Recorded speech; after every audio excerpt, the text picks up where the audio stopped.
Olá, povo de Deus, quinta-feira da quarta semana do Tempo Comum, dia 4 de fevereiro de 2021.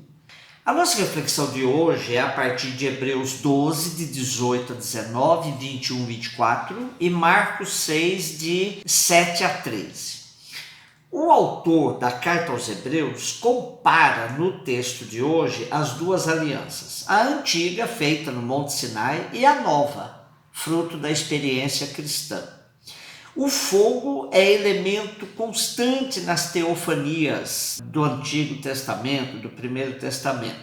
E aqui está colocado junto com outros, também presente nas manifestações divinas. Montanha é o local, nuvem, trevas, tempestade, som da trombeta e aquela voz tão terrível que os que a ouviram suplicaram que ela não lhes falasse mais.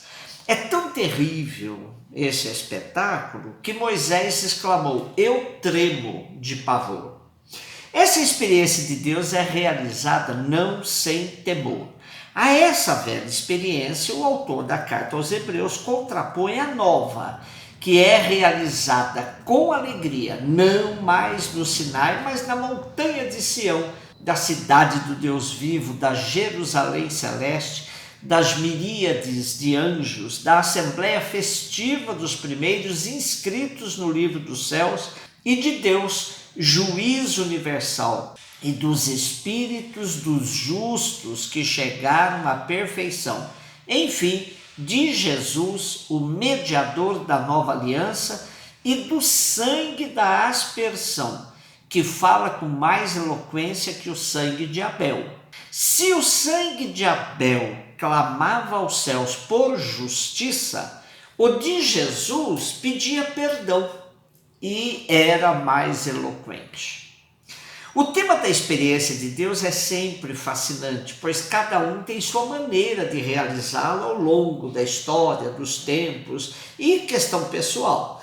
O problema, creio eu, está exatamente no que entendemos por experiência. Ángel Castiñeira, filósofo catalão, em uma das suas definições afirma: experiência é um modo de conhecimento anterior a toda reflexão e a todo juízo formulado sobre o que se aprendeu. É particularmente uma vivência. Nesse caso, diz ele, poderíamos afirmar que é melhor dizer que com a experiência se vive algo e não que se conhece algo. O termo experiência tem duas preposições, ex e peri. Ex indica saída de si mesmo para perceber aquilo que nos advém. E peri significa ir ao redor de uma coisa presente, dar voltas, estreitando o círculo da intelecção até que seja captada de maneira imediata. Ouve-se, vê-se e se incorpora ao mesmo com afeto. Os místicos elevavam essa experiência, vivência, ao nível do profundo aniquilar-se a si mesmo para ser possuído pelo ser desejado.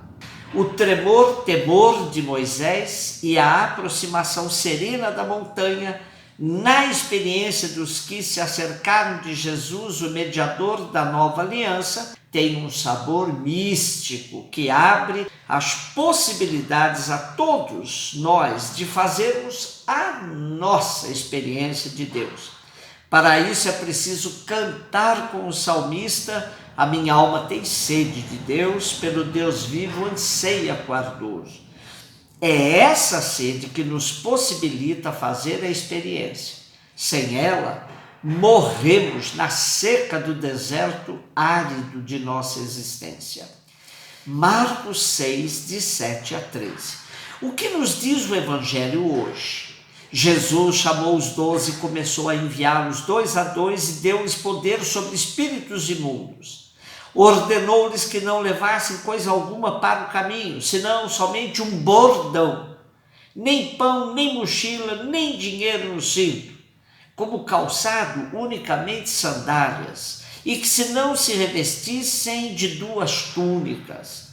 E disse-lhes: em qualquer casa em que entrardes, ficai nela até vos retirardes dali.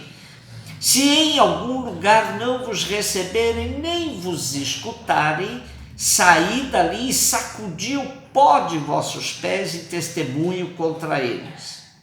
Eles partiram, pregaram a penitência, expeliam numerosos demônios, ungiam com óleo a muitos enfermos e os curavam. No versículo que antecede imediatamente esse nosso texto de hoje, vemos Jesus percorrendo os arredores de Nazaré. Esse caminhar missionário de Jesus serve de paradigma no momento de enviar os discípulos 2 a 2 em missão. Segundo a antiga tradição de Israel, toda questão exigia 2 testemunhas. E nesse caso da missão, a companhia era importante para a mútua integração, a proteção, o intercâmbio de experiências e de trabalho. Assim, aquilo que era jurídico, a exigência de 2 testemunhas, Jesus usou para legitimar a missão dos discípulos. Marcos, diferentemente de Mateus e Lucas, diz que Jesus admitia alguns apetrechos para a missão, bordão e um par de sandálias. O bordão, quiçá, sirva para defender-se, mas não se admite dinheiro, nem mochilas e pão. Os missionários deverão se alimentar daquilo que lhes derem. A hospitalidade era uma prática comum entre pessoas de um mesmo grupo, uma mesma religião. O cristianismo primitivo se serviu e muito dessa prática no seu início. Era a partir de uma casa hospedeira que surgiam novas comunidades. Quanto à rejeição, Jesus já os adverte de sua possibilidade, para que quando acontecer, ninguém se desanime da missão. Era comum entre os judeus sacudir o pó das sandálias e até da túnica quando regressavam de terras pagãs. Este gesto simbolizava a renúncia à impureza que estava impregnada no pó da terra. Por isso, Jesus diz que devem sacudir o pó das sandálias em caso de rejeição, em testemunho contra eles. Rejeitados, sim. Desanimados, nunca. Lembramos-nos agora da canção que dizia: levanta, sacode a poeira, dá a volta por cima. Assim devem ser os missionários de Jesus. A missão dos discípulos foi bem sucedida. Desta experiência, podemos tirar algumas pistas para o nosso agir missionário. Primeira, Jesus enviou aos 12 de 2 a 2. Os discípulos não devem trabalhar sós, senão ao menos de 2 a 2. Isto é, devem sair a pregar em comunidade. Segunda, não devem pregar somente com palavras, mas como Jesus devem curar as pessoas enfermas e oprimidas, libertando-as das opressões e ajudando-as no seu livre desenvolvimento.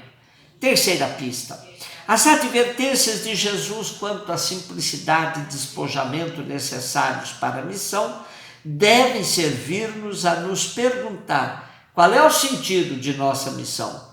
Saímos a pregar para angariar fundos, buscar dinheiro, ou para ajudar verdadeiramente as pessoas a desenvolver um processo que as liberte? Só o real despojamento da missão pode tornar credível a mensagem do reino. Quarta pista. Quanto à hospitalidade, seguramente Marcos está indicando a experiência das comunidades domésticas que serviam de apoio para a empreitada missionária. Para com elas, os missionários devem significar uma presença de bênção, portanto, devem se comportar com sobriedade para não ser um peso a ninguém. Quinta pista, os missionários de Jesus devem estar dispostos a correr o risco da rejeição. Não é preciso desencadear um grande conflito com quem não quis fornecer a hospedagem, mas é necessário que saibam da gravidade do rechaço. A sociedade de hoje, em muitos aspectos, se mostra hostil aos mensageiros da Boa Nova, sobretudo quando essa mensagem vem carregada da profecia, que denuncia a injustiça, as profundas desigualdades sociais. Numa sociedade marcada pelo pecado da exclusão de tantos irmãos e irmãs, se sua mensagem agrada a todos e não provoca uma reflexão séria, é bom se questionar, pois não se pode anunciar a Jesus de cima do muro, sem tomar decisão clara de que lado se está. O Apocalipse nos adverte, ou quente ou frio, pois os mornos serão vomitados. Que não nos suceda sermos vomitados por não termos tomado a defesa intransigente de todos os descartados por essa sociedade excludente. Um beijo no seu coração.